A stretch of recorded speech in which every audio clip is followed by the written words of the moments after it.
was about this time that the pigs suddenly moved into the farmhouse and took up their residence there. Again, the animals seemed to remember that a resolution against this had been passed in the early days, and again Squealer was able to convince them that that was not the case. It was absolutely necessary, he said, that the pigs, who were the brains of the farm, should have a quiet place to work in. It was also more suited to the dignity of the leader, for of late they had been taken to speaking of Napoleon under the name of leader. To live in a house than in a mere sty. Nevertheless, some of the animals were disturbed when they heard the pigs not only took their meals in the kitchen and used the drawing room as a recreation room, but also slept in beds.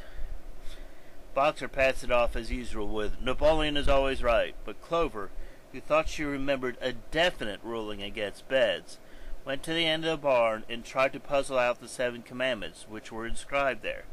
Finding herself unable to read more than individual letters, she fetched Muriel. "Muriel," she said, "read me the 4th commandment. Does it not say something about never sleeping in a bed?" With some difficulty, Muriel spelt it out. "It says, no animal should sleep in a bed with sheets," she announced finally. Curiously enough, Clover had not remembered that the 4th commandment mentioned sheets. But, as it was there on the wall, it must have done so, and Squealer, who happened to be passing at that moment, attended by 2 or 3 dogs, was able to put the whole matter in its proper perspective. "You must have heard then, comrades," he said, "that we pigs now sleep in the beds of the farmhouse. And why not? You did not suppose, surely, that there was ever a ruling against beds? Bed merely means a place to sleep in. A pile of straw in a stall is a bed properly regarded. The rule was against sheets, which are human inventions. We have removed the sheets from the farmhouse beds and sleep between blankets. And very comfortable beds they are, too. But not more comfortable than we need. I can tell you, comrades, with all the brain work we have to do nowadays, you would not rob us of our repose, would you, comrades? You would surely not have us too tired to carry out our duties. Surely none of you wish to see Jones back."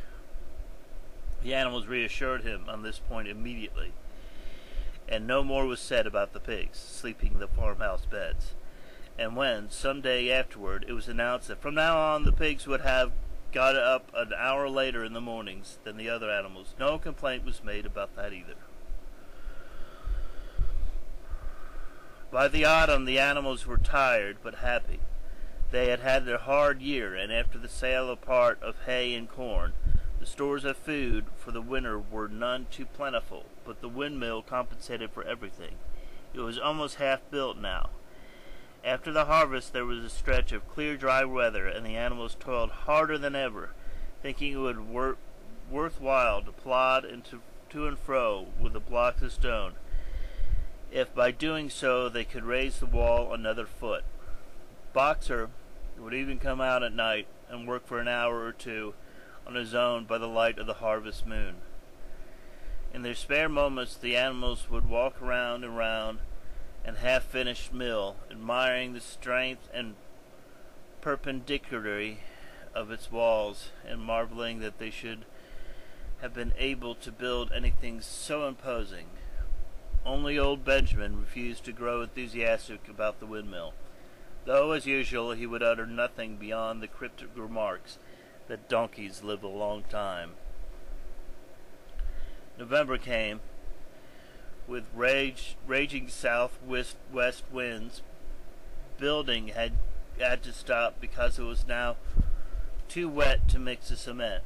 Finally there came a night when the gale was so violent that the farm buildings rocked on their foundations, and several tiles were blown off the roof of the barn.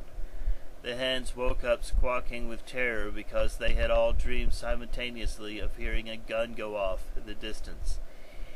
In the morning the animals came out of their stalls to find the flagstaff had been blown down as an elm tree, and the foot of the orchard had been plucked up like a radish.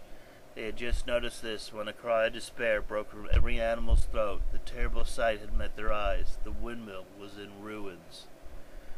With one accord they dashed down to the spot. Napoleon, who seldom moved out of a walk, raced ahead of them all. Yes, there it lay, the fruit of all their struggles, leveled to the foundations. The stones they had broken and carried so laboriously scattered all around. Unable to first speak, they stood gazed mournfully at the litter of fallen stone. Napoleon paced to and fro in silence, occasionally sniffing the ground.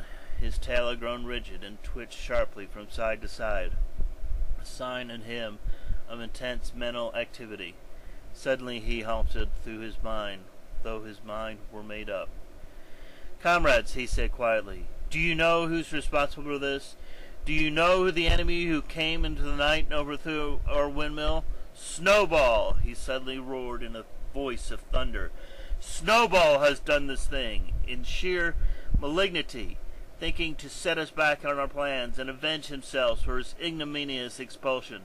This traitor has crept here under cover night and destroyed our work of nearly a year. Comrades, here and now I pronounce the death sentence upon Snowball, animal hero second class, and half a bushel of animals to any animal who brings him to justice, a full bushel to anyone who captures him alive." The animals were shocked beyond measure to learn that even Snowball could be guilty of such an action. There was a cry of indignation, and everyone began thinking out ways of catching Snowball if he should ever come back. Almost immediately the footprints of pigs were discovered in the grass and a little distance from the knoll. They could only be traced a few yards, but it appeared that it led to a hole in the hedge. Napoleon snuffed deeply around and pronounced them to be Snowballs. He gave his opinion that Snowball had probably come from the direction of Foxwood Farm. "No more delays, comrades," cried Napoleon when the footprints had been examined. "There is work to be done. This very moment we begin rebuilding the windmill, and we shall build it all through the winter, rain or shine. We shall teach this miserable traitor that he cannot undo our work so easily. Remember, comrades, there must be no alteration in our plans. They shall be carried out to the day. Forward, comrades! Long live the windmill! Long live Animal Farm!"